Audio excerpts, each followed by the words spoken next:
On Friday night, under the cover of darkness, two massive ships were sailing quietly through the international waters of the Black Sea. The first was the Kairos, a 274-meter Titan capable of carrying 1 million barrels of crude oil. A few miles behind it sailed the Virat. On paper, these ships were just harmless merchant vessels flying the flags of Gambia and the Comoros Islands. But in reality, they were ghosts. They belonged to Russia's so-called Shadow Fleet, a secret armada of uninsured, aging tankers that turn off their transponders to smuggle billions of dollars of oil past Western sanctions. For 2 years, these captains believed they were untouchable. They thought that as long as they stayed in commercial shipping lanes near Turkey, the war couldn't touch them. They were civilians. They were safe, but they were wrong. At roughly midnight, the Kairos didn't hit a mine. It didn't have an engine malfunction. It was hunted down. Out of the darkness came a swarm of Ukrainian Sea Baby naval drones, robot assassins that had traveled hundreds of kilometers for this specific ambush.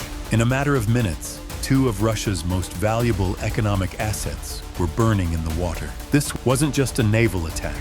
It was a message. The security service of Ukraine just proved that the Ghost Fleet is no longer invisible. In the next 15 minutes, we are going to expose exactly how this operation was executed, why these ghost ships had zero defense against a $200,000 robot, and why this specific strike might just bankrupt the Kremlin's winter war chest. To understand why Ukraine targeted these two specific civilian ships, you have to look at the math of modern warfare. Russia does not pay for its missiles with rubles. It pays with petrodollars. When the G7 nations imposed a $60 price cap on Russian oil, the Kremlin had a choice: sell their oil cheap and lose the war, or build a secret way to smuggle it out.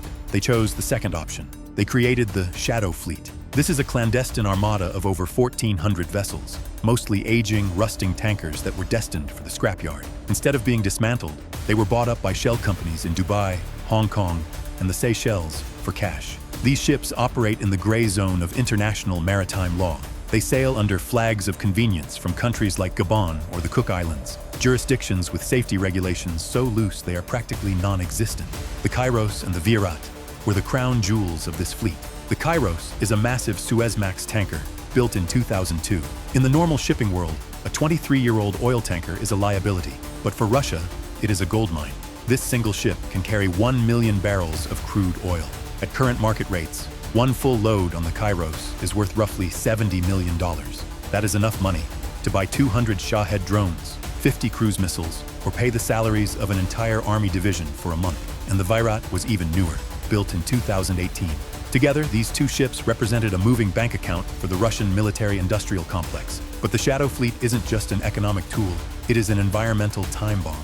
Because these ships are technically ghosts, they do not carry standard protection and indemnity insurance. If one of them cracks open in a storm or runs aground, there is no insurance company in London or New York coming to pay for the cleanup. The oil spills, the coast is ruined, and the owners simply disappear behind a web of anonymous LLCs. For the last 2 years, this system worked perfectly. The ships would turn off their automatic identification systems, their transponders, making them invisible to civilian tracking apps like marine traffic. They would meet in the middle of the ocean, transfer oil from ship to hide its origin, and then sail quietly to refineries in India or China. They treated the Black Sea like a private highway. They assumed that because they were merchant vessels, the Ukrainian Navy would not touch them. They relied on the old rules of war, where you shoot at warships, not commercial tankers. But on Friday night, the rules changed. Ukraine decided that if a ship is paying for the invasion, it is no longer a civilian vessel. It is a military target. And to take down these steel giants, they didn't send a battleship. They sent a swarm of robots that cost less than the fuel inside the Kairos' own engine. So, how do you stop a 270-meter-long supertanker that is protected by international waters? You don't use a submarine. You don't use a warship. You use a ghost. The weapon that hunted down the Kairos is officially known as the Sea Baby. But do not let the cute name fool you. This is a multi-purpose unmanned surface vehicle, USV, designed by the Security Service of Ukraine, SBU, for one purpose: to destroy targets that are theoretically out of reach. Physically, it looks like a sleek black speedboat, about 6 meters long with a low-profile hull designed to slice through waves rather than ride over them. But under the hood, it is a monster.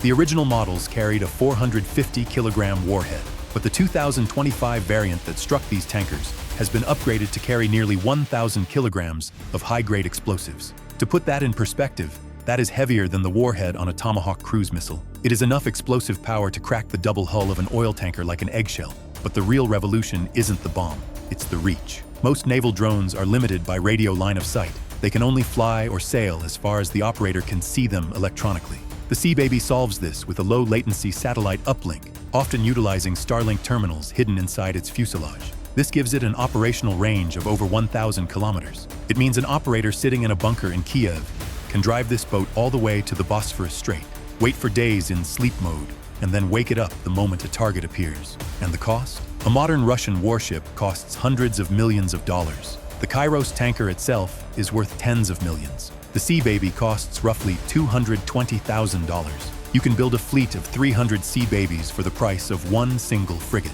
This is what military analysts call asymmetric warfare. It is the math of the impossible. But there is one final piece of technology that made this specific night raid possible: stealth. The Sea Baby sits extremely low in the water.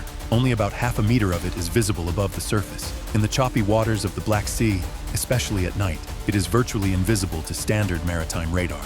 The radar waves from the tanker simply pass over it. So when the Kairos and the Virat were sailing south, their captains were looking for big ships. They were looking for periscopes. They were not looking for a plastic robot the size of a jet ski that gives off almost no heat signature. The Sea Baby didn't just outgun the Shadow Fleet, it outsmarted it. It turned the vast emptiness of the Black Sea into a trap.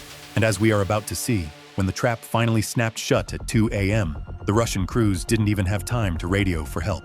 At 1:55 a.m., the radar screens on the bridge of the Kairos were clear. The sea state was calm. The heavy diesel engine was churning at a steady 12 knots, pushing 300,000 tons of steel toward the Bosphorus. The crew was likely running a skeleton watch. On a commercial tanker, you don't have 20 people scanning the horizon with binoculars. You usually have one officer and one lookout drinking coffee in a warm cabin, trusting the automated systems. But at 2 a.m. exactly, the Sea Babies woke up. According to intercept data, the Ukrainian operators had positioned the drones in a semicircle pattern, waiting for the tankers to sail into the kill box. This is a classic submarine tactic known as the wolf pack. The first sign of trouble wasn't a blip on a screen, it was sound. Survivors of previous drone attacks describe a terrifying, high-pitched whine, like a chainsaw revving up, echoing across the water. That is the sound of the Sea Baby's hydrojet propulsion, pushing the boat to 80 kilometers per hour. On the Kairos, the lookout likely saw the white foam of the wakes before he saw the drones. Imagine the panic in that moment. You are standing on the bridge of a massive, slow-moving oil tanker. You look out the window and see three black shapes racing towards you from different angles. You grab the radio. You scream for the captain. But then you realize the terrifying reality of the Shadow Fleet. You have no defense. A Russian military warship has machine guns, autocannons, and jamming equipment. A commercial tanker has fire hoses. The captain of the Kairos did the only thing he could do. He ordered a hard turn to starboard. But a ship of that size takes 3 kilometers to stop and 5 minutes to turn. It is like trying to dodge a bullet with a building. The lead drone didn't aim for the side of the hull. That is a rookie mistake. The double hull amidships is too thick. Instead, the operator steered the drone toward the stern, the back of the ship.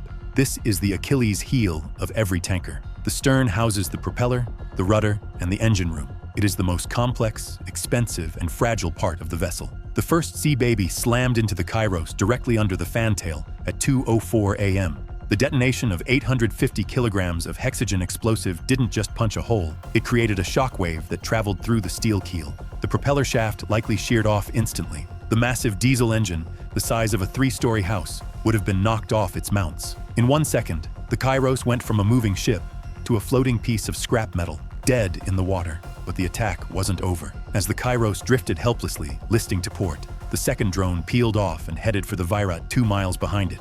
The captain of the Virat had seen the explosion ahead. He knew he was next. He tried to zigzag, pushing his engines to the red line. But the Sea Baby is 3 times faster than a tanker. It is simply a math problem. You cannot run. The second drone struck the Virat amidships, just below the waterline. The explosion breached the ballast tanks. Water rushed in at tons per second. The pumps, designed to handle slow leaks, were overwhelmed instantly. The Ghost Fleet ships are old. Their bulkheads are rusted and tired. They were never built to survive high-impact shock. By 2:15 a.m., just 15 minutes after the first engine noise was heard, the battle was over. There was no dogfight. There was no heroic defense. It was an execution. 2 massive vessels, worth a combined $100 million, were burning and sinking in the pitch-black water. And the most terrifying part for the Russians? The drone operators in Kiev were already piloting the surviving drones back home to reload. As the sun rose over the Black Sea on Saturday morning, the scale of the disaster became visible.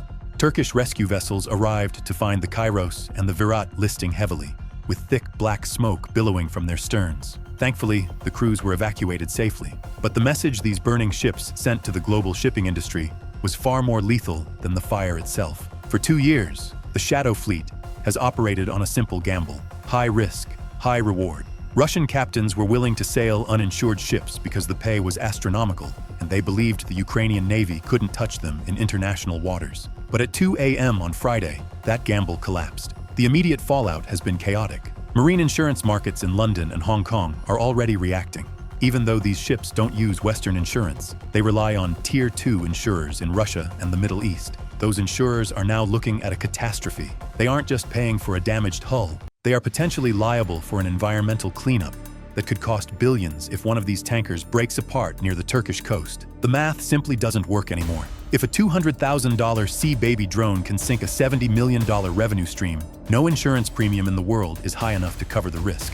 We are already seeing reports of crews refusing to board Shadow Fleet vessels in the port of Novorossiysk. The psychological barrier has been broken. A sailor will risk his life for a paycheck against a storm, but he won't risk it against a robot that hunts at night. This strike also forces the Kremlin into a strategic corner. Until now, Russia protected its military ships with air defense systems, leaving its commercial fleet undefended. Now, they face an impossible choice. Do they pull their destroyers away from the front line to escort oil tankers? If they do, they leave Crimea exposed to missile attacks. Or do they leave the tankers undefended and watch their economy burn ship by ship? This is the definition of a checkmate. Ukraine has effectively imposed a naval blockade on Russia without using a single warship. They have turned the Black Sea into a no-go zone for the very commodity that funds the Russian war machine. The Kairos and the Virat were just the first victims of this new phase. There are 600 more ships in the Shadow Fleet, and somewhere in a bunker in Kiev, a team of operators is already planning the next hunt. If you want to understand how Russia might try to counter these drones, or if they even can, make sure you are subscribed. We will be tracking the movement of the remaining fleet in our next update.